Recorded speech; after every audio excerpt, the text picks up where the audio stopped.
Hello everyone, welcome back to any other videos. आज के video की टाइटल जो है सरकार का tax tourism explain by Ankita Awasthi sir.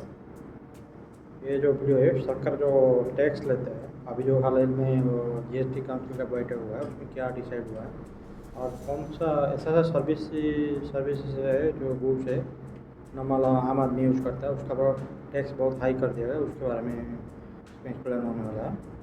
तो दोस्तों, चैनल में फर्स्ट टाइम है तो चैनल को सब्सक्राइब कीजिए और वीडियो अच्छा लगा तो वीडियो को लाइक कीजिए और ज़्यादा शेयर कीजिए। चलो दोस्तों, देखते हैं वीडियो।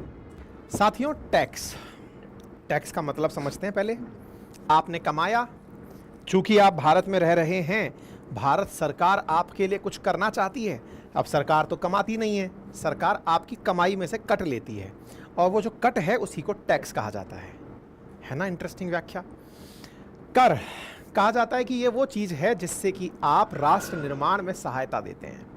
राष्ट्र निर्माण में जैसे रेल बनानी हो, रेल चलानी हो, रोडवे बनानी हो, हाईवे बनाने हो, हवाई जहाज उड़ाने हो, डिफेंस के लिए काम करना हो, हवाई जहाज के साथ साथ एरोप्लेन के साथ साथ स्पेस में लॉन्चिंग करनी हो, ये सब आपके टैक्स से संभव होता है।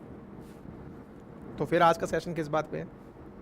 इस बात पे है जनाब कि सरकार टैक्स के तरीके ढूंढती रहती है कि आपसे किस किस तरह का टैक्स लिया जाए। सरकार किधर से लूटेगा? तो आप लोगों ने टैक्स सुना, वो जीएसटी है, जो ताजा टैक्स आप लोगों ने सुना है, गुड्स एंड सर्विसेज टैक्स, जिसमें तमाम प्रकार के इनडायरेक्ट टैक्सेस जो कि केंद्र सरकार के द्वारा या राज्य सरकार के द्वारा लगाए जाते थे, उन्हें यूनिफाइड करके एक नाम दे दिया गया जीएसटी।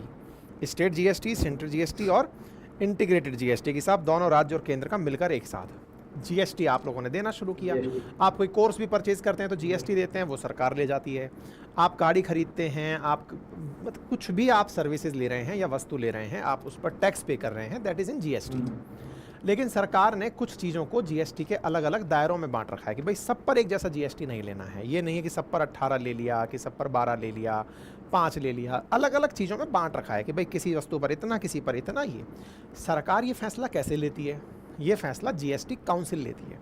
हाल ही में जीएसटी काउंसिल की 54वीं काउंसिल की बैठक हुई थी 9 तारीख को दिल्ली के अंदर। जीएसटी काउंसिल की उस बैठक में कुछ और टैक्सेस की चर्चा हुई और उन टैक्सेस में चर्चा थी कि यदि कोई व्यक्ति 2000 रुपये से कम डिजिटल ट्रांजैक्शन करता है तो उससे 18% जीएसटी वसूला जाए। ये तो बेकार है यार, ऐसा नहीं करना चाहिए। भाई साहब, ये जो चर्चा सुनने में आई, उसके बाद जो सोशल मीडिया पर कोहराम मचा, हद दर्जे का था। मतलब लोग 2000 से कम यदि तुम सामान खरीद रहे हो सरकार उसका ऊपर भी जीएसटी लेगा। ये तो नाम आम आदमी खरीदा है, कौन सा अमीर आदमी 2000 तो लाख रुपए का शॉपिंग करता है। 2 रुपए में आपके पे करूंगा कि क्योंकि सरकार को देने हैं। 2000 से कम का ट्रांजैक्शन करना है तो भाई साहब ऐसे में बहुत बुरी तरह से तो मार्केट में गया, कोई सब्जी लिया तो 100 रुपए का 200 रुपए का तुम ऑनलाइन पेमेंट करोगे तो तुम उसमें टैक्स लगेगा 18%। मतलब 100 रुपए में 18% गया तो 200 रुपए में दो सामान खरीदा तो 200 रुपए के 36 रुपए लग गए। देश में 200 रुपए जाएगा तो 36 रुपए। क्या फायदा है बताओ? 2000 से नीचे के हैं अधिकांश ट्रांजैक्शन। दूध वाले से लेके अखबार वाले से लेके पानी, बिजली, नल, अधिकांश लोगों का बजट इससे नीचे ही रह जाता है। हमारे जितने बड़े डिजिटल ट्रांजैक्शंस हैं वो इसी कैटेगरी में आते हैं। इसलिए सुर्खी बन जाती है GST on online transaction up to 2000। और ये बात जब जीएसटी काउंसिल की चर्चा में लाई गई तो जीएसटी काउंसिल ने भी सोचा कि यार अभी लागू नहीं हुआ है, लेकिन इसका चर्चा है तो इसका मतलब इसको लागू होने वाला है। ये बात है, प्रतिक्रियाएं ये जो लागू होगा ना बहुत जीएसटी गलत है, ऐसा नहीं करना चाहिए। आम सीधा आम आदमी जो आदमी उसके पास जो दिन में 200-300 रुपया कमाई कर रहा है, रिकमेंडेशन दे देना, उसके बाद काम कर रहा है। तो चलो इसका बाद ये पड़ रहा है यार, रोज पड़ रहा है। वसूलने की क्या क्या तैयारियां जीएसटी काउंसिल में हो रही हैं। जीएसटी काउंसिल ने अभी जो 54वीं काउंसिल की बैठक करी उसमें क्या फैसले लिए, जैसे कैंसर की दवाओं पर जीएसटी 12% से 5% कर दिया, नमकीन पर 18 से 12% कर दिया। ये सब चीजें जीएसटी काउंसिल की बैठकों में की जाती हैं। 54वीं मीटिंग हुई थी जीएसटी काउंसिल की, निर्मला सीतारमण जी ने यहाँ पर सारे डिसीजन सुनाए हैं। ये जीएसटी काउंसिल होती क्या है इसके बारे में भी मैं आपको थोड़ा बताऊंगा। पहले मेजर फैसले जान लो जो हुए हैं। पहला हुआ दवाओं के ऊपर टैक्स कम होना, कंपनसेशन सेस को वसूलने पर सहमति बनी, कार मोटरसाइकिल की सीट पर 18% से बढ़ाकर 28% जीएसटी, लाइफ और हेल्थ इंश्योरेंस प्रीमियम को 18% से बढ़ाकर 18% जीएसटी काउंसिल में जो यूनिवर्सिटीज और रिसर्च ग्रांट पर जीएसटी लगती है तो मध्यम उस पर छूट देने का फैसला किया गया। ये एक बड़ा कदम उठाया गया सरकार के द्वारा, क्योंकि इसका बहुत विरोध हो रहा था, टैक्स टेररिज्म तक नाम दे दिया गया था कि रिसर्च के लिए मिलने वाले फंड पर भी सरकार जीएसटी मांग रही थी। बाद में सरकार ने इसे वापस ले लिया। खैर, फिलहाल के लिए अब हम चर्चा कर रहे हैं कि जीएसटी काउंसिल क्या होती है। देखो मेरे साथियों, वर्ष 2016 में इनडायरेक्ट टैक्सेशन को खत्म करने के लिए 101वें संविधान संशोधन के द्वारा जीएसटी का इंट्रोड्यूस किया गया था। उसी समय संविधान के अंदर एक आर्टिकल इंट्रोड्यूस हुआ था 279A, इसके अंदर ही जीएसटी काउंसिल की बात कही गई थी। यानी जीएसटी काउंसिल देश की एक कॉन्स्टिट्यूशनल बॉडी है जो देश के अंदर कैसे गुड्स एंड सर्विस टैक्स लगेगा, कितना किस पे लगेगा, कितना हटेगा, कितना जुड़ेगा, इसका निर्णय लेती है। तो ये एक समिति है जिसमें कि केंद्र की तरफ से केंद्र की वित्त मंत्री के साथ साथ मतलब राज्य वित्त मंत्री प्लस में सभी स्टेट की तरफ से वित्त मंत्री, अगर वित्त मंत्री नहीं है तो उनकी तरफ से सरकार की तरफ से अपॉइंटेड मिनिस्टर्स यहाँ पर होते हैं। और इस काउंसिल के अंदर जो लोग बैठते हैं उसमें 1/3 वोट केंद्र सरकार का माना जाता है और 2/3 वोट जो है वो राज्य सरकारों के माने जाते हैं। बहुमत से फैसले लिए जाते हैं कि भैया कौन किस तरफ से जाना चाहता है। ठीक है, इस जीएसटी काउंसिल की बैठक में ही हर बार निर्धारित होता है कि हम लोग आगे चलकर क्या करने वाले हैं। ठीक है, इसमें यूनियन फाइनेंस मिनिस्टर होती है, यूनियन स्टेट फाइनेंस मिनिस्टर होते हैं। साथ ही साथ में इसके फंक्शंस में कहा गया है कि जीएसटी रिलेटेड जो इशू होते हैं वो यहाँ पर डिस्कस किए जाते हैं। और इसकी वर्किंग में क्या होता है, इसकी वर्किंग के अंदर 3/4 वोट जो है उसके आधार पर मतलब majority of at least 3/4 of the weighted vote of the member present and voting, तब जाकर फैसले लिए जाते हैं। मतलब 1/3 सरकार का वोट, 2/3 राज्यों का वोट, और इनकी वजह से 3/4 वोट से ऊपर अगर कहीं वोट किसी बात पर सहमति बनती है तो ही फैसले को लागू किया जाता है। ठीक है, 50% लोग उपस्थित होते हैं तभी यहाँ की बैठक शुरू होती है। इसके रिकमेंडेशंस पहले तक मानना बाध्यकारी था, बाद में सुप्रीम कोर्ट ने वर्ष 2022 में ये कहा कि इसकी बातें मानना बाध्यकारी नहीं है। हालांकि आज भी जीएसटी पर इनकी जो बातें आती हैं वो हमारे देश में लागू हो ही जाती हैं। तो जीएसटी काउंसिल एक कॉन्स्टिट्यूशनल बॉडी है जो देश के अंदर 279 नंबर आर्टिकल ए के कारण बनाई गई थी, और उस आर्टिकल के प्रावधानों में ही ये बातें थी कि किस वस्तु पर कितना टैक्स लगाएगा, ये समय समय पर डिस्कस होता रहेगा। अभी हाल ही में 9 तारीख के दिन इसकी बैठक हुई, और जब बैठक हुई तो उसमें इस बात पर चर्चा हुई कि 2000 से कम का जो ट्रांजैक्शन है उस पर 18% जीएसटी लगा दें क्या। ऐसा क्यों हुआ? क्योंकि जब नोटबंदी हुई थी ना, उस समय सरकार ने 2000 से कम के जो ट्रांजैक्शंस थे उसके ऊपर टैक्स हटा दिया था कि भले भाई लोग जो हैं वो कैश में व्यापार ना करें और ज्यादा से ज्यादा ऑनलाइन ट्रांजैक्शन करें, क्रेडिट कार्ड, डेबिट कार्ड देता है खाने के लिए, लेकिन चॉकलेट जो खाने का आदत हो जाता है पेमेंट करें, बोले इसको जीएसटी के दायरे से बाहर रखो। लेकिन अब जब ये सारी चीजें खत्म हो गई हैं, यानी कि अब नोटबंदी का असर खत्म हो गया है, तो बोले भाई अब इनसे पैसा वसूलने का समय आ गया है। 80% पेमेंट जो भारत के अंदर अभी हो रहे हैं वो 2000 से नीचे के होते हैं।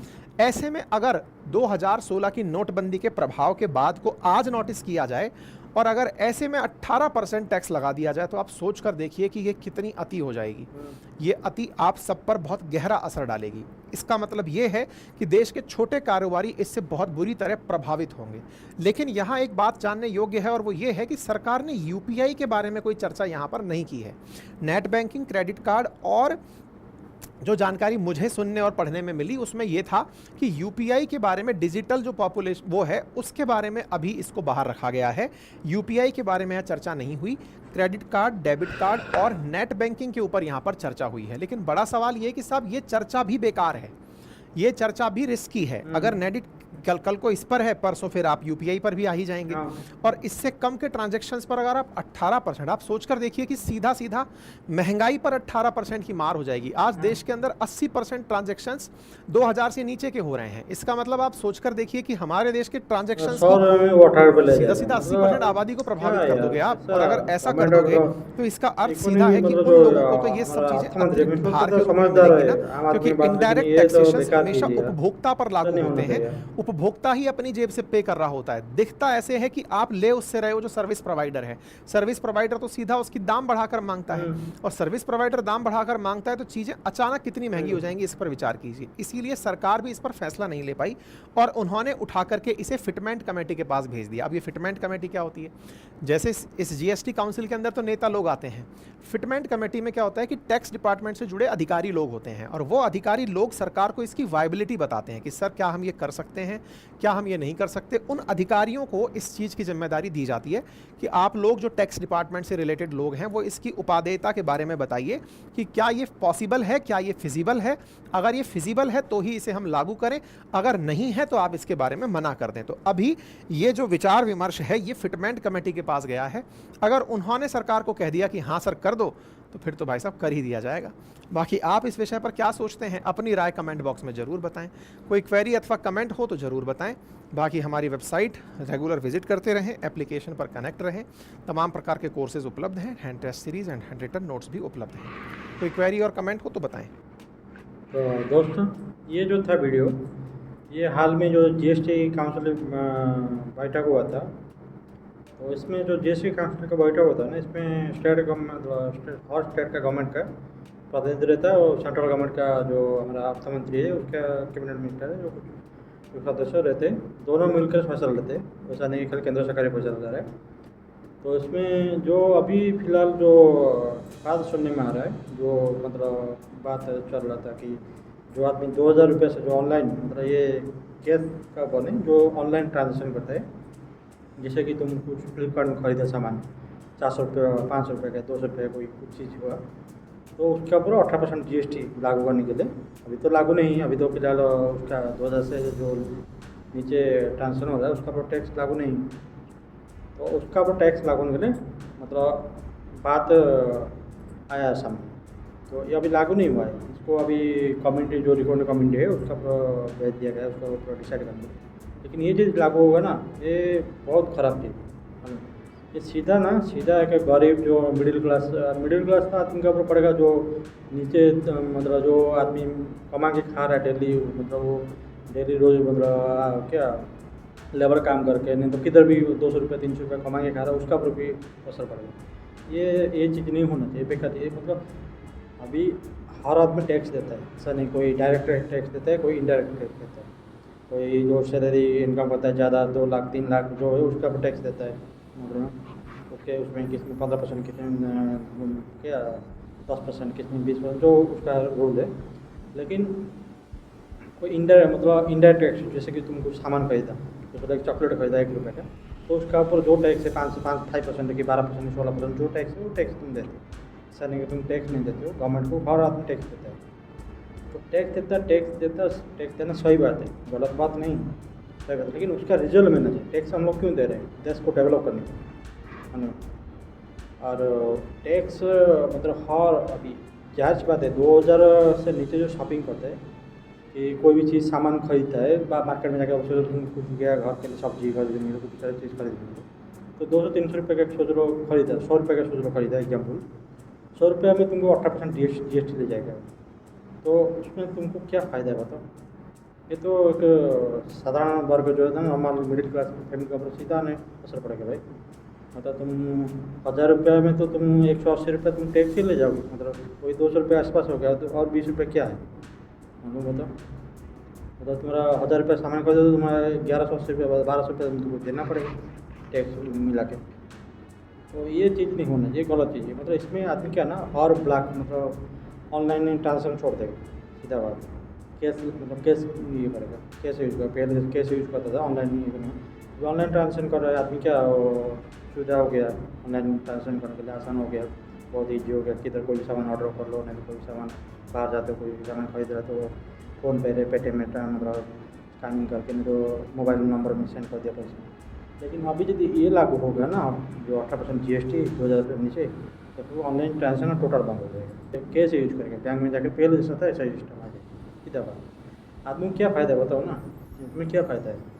एक में तो हर मतलब 2000 से ऊपर जो है टैक्स ऑलरेडी देता है। 2000 से तुम जो सामान खरीदो इसके ऊपर है, उसके ऊपर तुम ऑलरेडी टैक्स दे रहे हो, ऐसा नहीं टैक्स नहीं दे रहे, टैक्स दे रहे हो। लेकिन 2000 से नीचे क्या होता है, घर का नॉर्मल सामान होता है, कोई सब्जी हो गया, नहीं तो कोई खाना पीना हो गया, कोई कुछ भी चीज़ 2000 से नीचे ये नॉर्मल है, ये इसका टैक्स नहीं लगता है।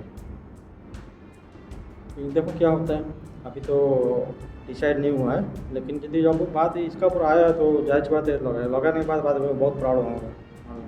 बाद में जैसे डिजिटल इंडिया नारा दिया गया था, मेक इन इंडिया, बहुत सारा डेवलप इंडिया, देश को डेवलप करने के लिए बहुत सारा, लेकिन ये जो ना सपना में रह जाए। कि ना एक टैक्स जो होता है टैक्स टेररिज्म मालूम है। टैक्स जो देश में जितना कम टैक्स लगता है ना वो देश उतना डेवलप होता है, ये बात है। उधर आदमी उतना जो अभी देखो देश हमारे देश में बड़ा अमीर देश छोड़ के क्यों जा रहे हैं, क्यों ना इधर ज़्यादा टैक्स है। जो होता है जिसका जो करोड़ करोड़ रुपया कमा रहा है उसका तो 30% टैक्स में ही चला आता है। ऊपर खाली टैक्स सोच लो 1 करोड़ रुपये वो इनकम किया तो उसमें 30 लाख रुपये टैक्स में ही चला आता है और 70 लाख रुपये उसका बैक करना आता है। बाद 70 लाख रुपये में ज़मीन खरीदा उसमें टैक्स देता है, कोई सामान खरीदा गाड़ी खरीदा उसका भी टैक्स देता है। मतलब उसमें पता 50-60% टैक्स में ही चला जाता है। ठीक है, 100 रुपये में उसका 1 करोड़ रुपये में 60-70 लाख टैक्स में चला था, बस 30-35 लाख रुपया वो ये जो बोलता है ना अपना पैसा। तो इसलिए जो बोलते हैं बड़ा बिजनेसमैन है अमीर को बाहर देश जा रहा है, छोड़ के देश छोड़ के चला जा रहा है। क्यों इतना टैक्स इंडिया में जितना टैक्स है ना बाहर कंट्री में ऐसा टैक्स नहीं है।